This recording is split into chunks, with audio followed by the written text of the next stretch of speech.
Holistic connection. Let's heal. Holistic connection. Let's learn. Holistic connection. Let's grow. Holistic connection. Let's be real. Hello, everyone. This is PamelaTopjian, your host for Holistic Connections, Conversations with Holistic Practitioners. And I always like to ask my guests to please introduce yourself and share what you do in the holistic healing space, please. Hi, I'm Jen Madrone. I live in Northern California, and I do a whole blend of modalities. And my cat is saying hello too. You might Hi, kitty, hear him. kitty. Wants to introduce himself. But I am a sound healer, a spiritual wellness coach, a Reiki master. I also do acutonics and alchemical healing. And I teach sound healing and Reiki, advanced energy work. And I also wrote a book, so that makes me an author too. Yeah, that's so exciting. Yeah, if you're watching on YouTube, say hello to the kitty. And if you're not watching on YouTube, go over there and watch. So you can, if you're an animal lover.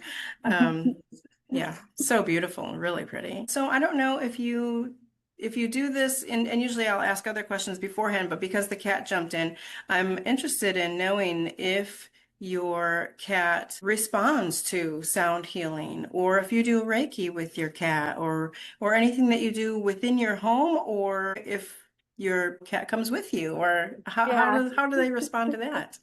So all of my animals have been a little bit different with how they respond. Yeah. This guy is a little more fickle with it. So he will let me give him Reiki in his own time. And sometimes I have to keep petting him with one hand and give him Reiki with the other hand. Yeah. Because if you don't pet him, he might be like, "What are you doing?" Yeah, why am I here? If you're not making me feel good.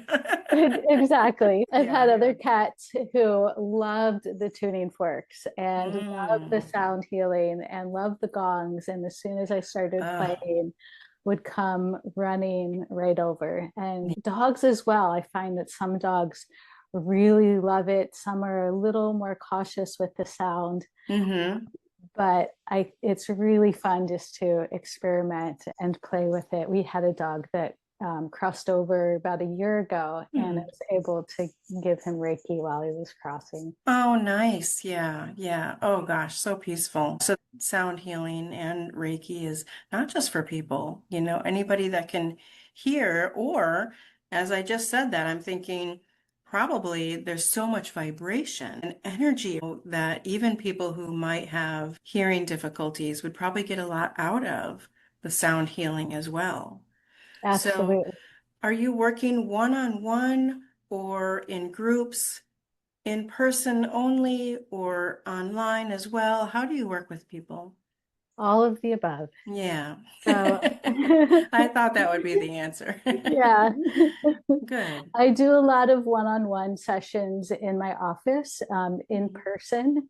And so those are mixed modality sessions where I'm using the Reiki and the sound healing and the tuning forks. I have all of my instruments in there. Yeah. And then I love to do big group sound baths. Oh, yeah, yeah. So Fun. we do those a couple times a month in the community. And those are really amazing experiences.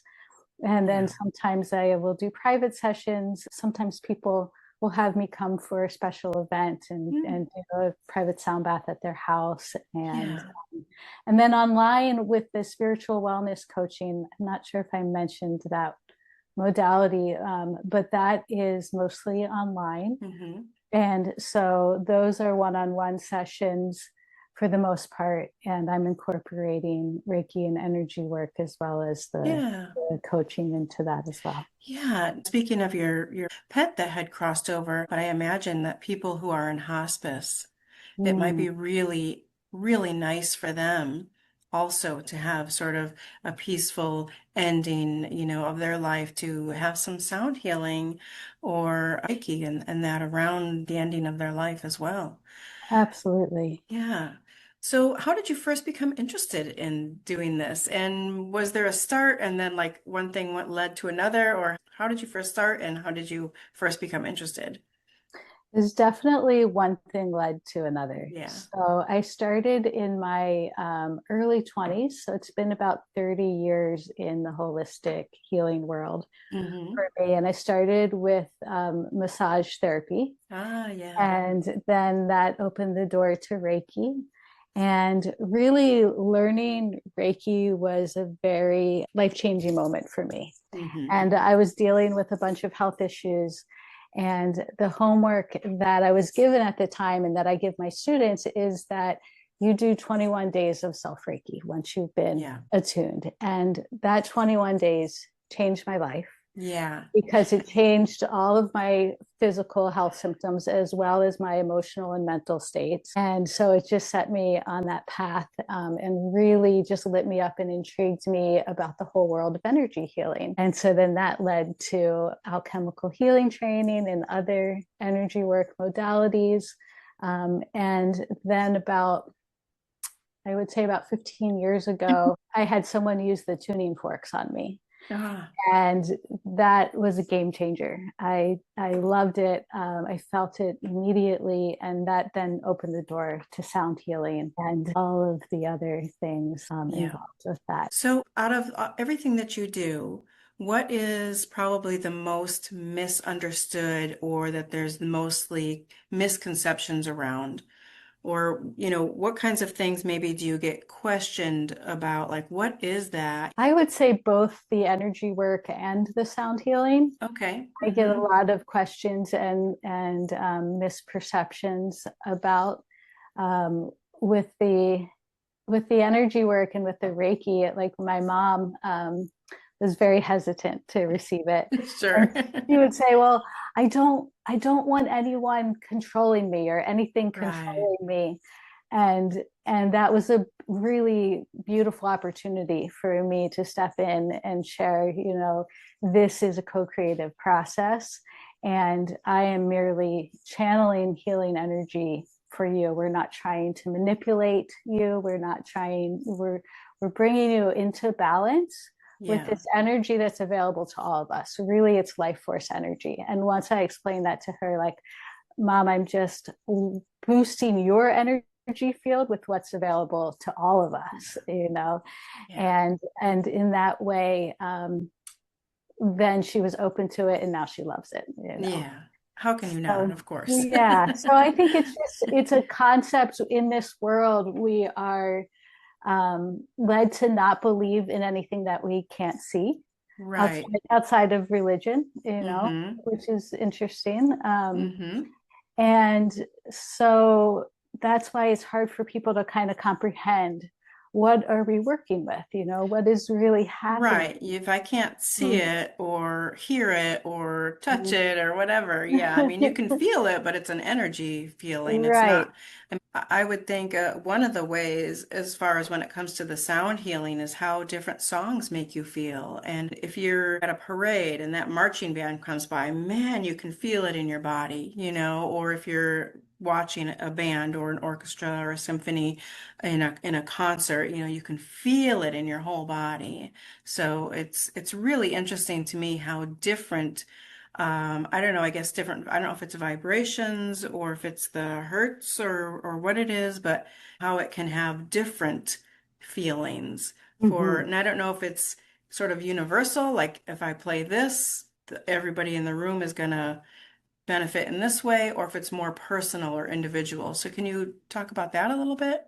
Yeah, it's really interesting because it is very individual. Yeah. Each sound has a different effect on each one of us, just like each one of us resonates with different music. But beyond that, even what I've noticed on the day that someone receives sound healing, it will be different. What they like, what resonates with them, what is helpful for them will be different on that day depending on where they are energetically, where they Yeah. are emotionally, and what's going on for them. And so, really, the point of these vibrations is to bring us back into balance. and to bring us back into our own resonant frequency, Mm-hmm. which is our personal vibration that we were brought onto this planet with, that Yeah. vibration of healing, of a healthy body that is in tune, that is functioning the way it's supposed to.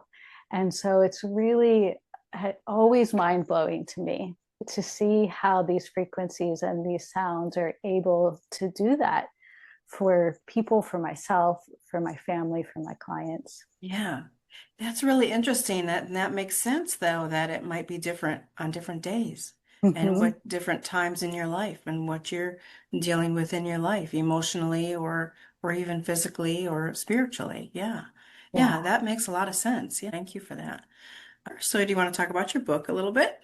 sure. So my book is called Uprising: Surviving and Thriving in a World That Is Waking Up. And I usually have a copy right with me, and I just moved, so I just realized I don't Oh. have it on my desk at the moment. But that was the product of some work that I did, and I'm still doing, but during COVID, and it was really interesting how the universe brought me into alignment at that time, where it's like, I think I should start teaching online. And and then it all culminated as COVID started happening. And I was in at home with my kids. And what I found myself drawn to doing is working with people going through this spiritual awakening process. Hmm. And really in the deep parts, the deep, chaotic, challenging parts of the awakening process. Yeah. And so that work was online, coaching and working and teaching people from all over the country who were going through this process in different ways. And it was really mind blowing to see how many people are going through this. And, so I developed a curriculum around this and just a whole body of work. And one of my students was like, you need to put it in a book. And I was like, no, no, no. Like, I'm not a writer. And, Right. and then finally the universe was like, no, you need to put it in a book. Yeah. So I put it in a book for everyone going through the spiritual awakening process so they can understand the symptoms, they can understand the causes, things that might catalyze the awakening Mhm. process, and really to help use that time of awakening to the biggest advantage for our Yeah. own self-healing on every level so that we can come out the other side as a more powerful individual. Yeah, wonderful, wonderful. Yeah, we will have that link below. So where's the best place for people to reach you and want to share your website and any socials and all of that?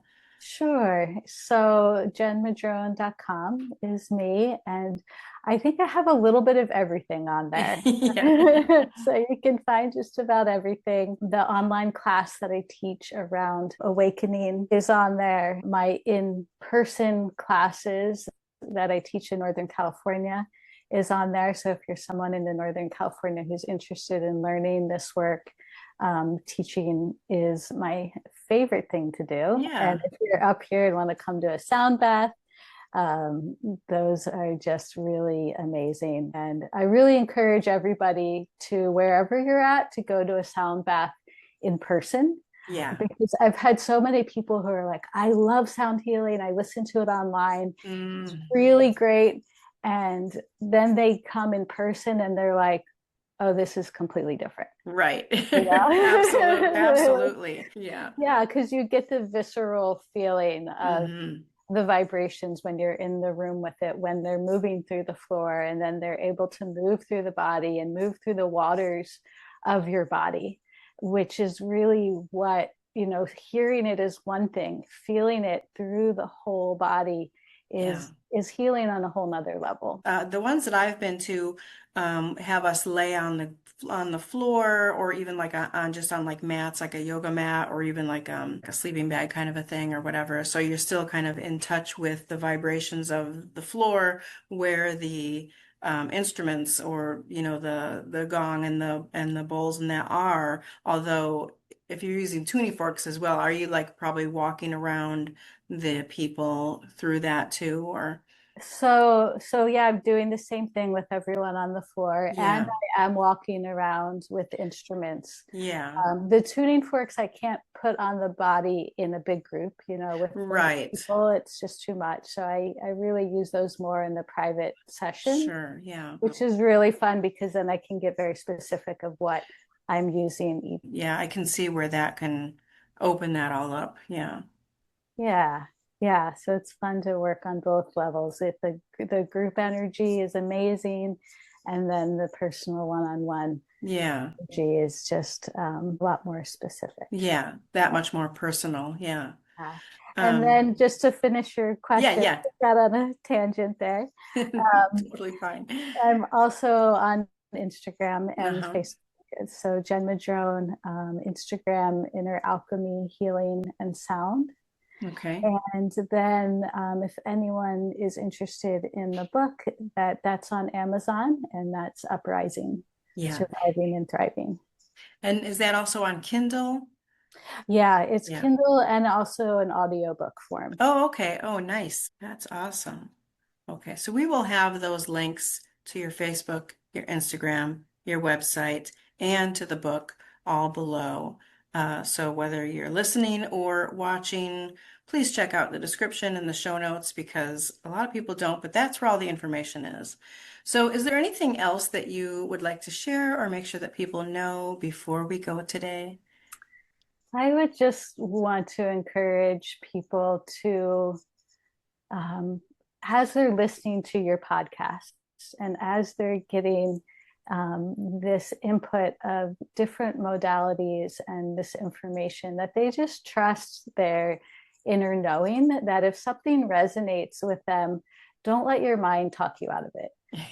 Look into it, follow up on it, do a little research, go find someone who does that modality that you're interested in, or learn it for yourself. Reiki is an Yeah. amazing self-healing tool, and sound healing can be as well. It's not as intimidating as it may sound. There's lots of ways to start using these modalities. So I just want to encourage everyone to jump in because it can change your entire life and really empower you and change your health in so many ways, like I experienced Yeah. in my 20s. Absolutely. Absolutely. I love that. Yeah. Open your mind. Whatever you're curious about or sparks a curiosity, follow that. Yeah. Mm-hmm. And it doesn't hurt to learn more. Yeah. And you're always learning, we're always learning. So something piques your interest. There's a reason for that. I think that you are meant to follow whatever piques your interest. Um, if you're going to learn about sound healing and go to a sound bath or go to a sound healer, um, and you want to learn more on how to do that yourself, you don't have to become a facilitator or a teacher.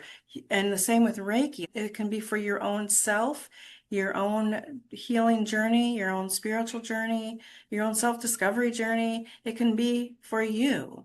And probably later you will end up doing it with people too. But if you're starting out and you're thinking that I don't want to do this with people, I just want to learn about it, but you will gain so many benefits yourself as well, I think. Yeah, For a lot of these things, you can learn holistic modalities without being a holistic practitioner. So, yeah, exactly. yeah, Exactly. Yeah. Yeah. yeah, So, Pamela, thank you for sharing this information with yeah, everybody. I think that it's so important. absolutely. Thank you so much for being my guest today. Yeah, you're so welcome. It's been my pleasure. Awesome. Thank Yeah. you. All right. Thank you so much.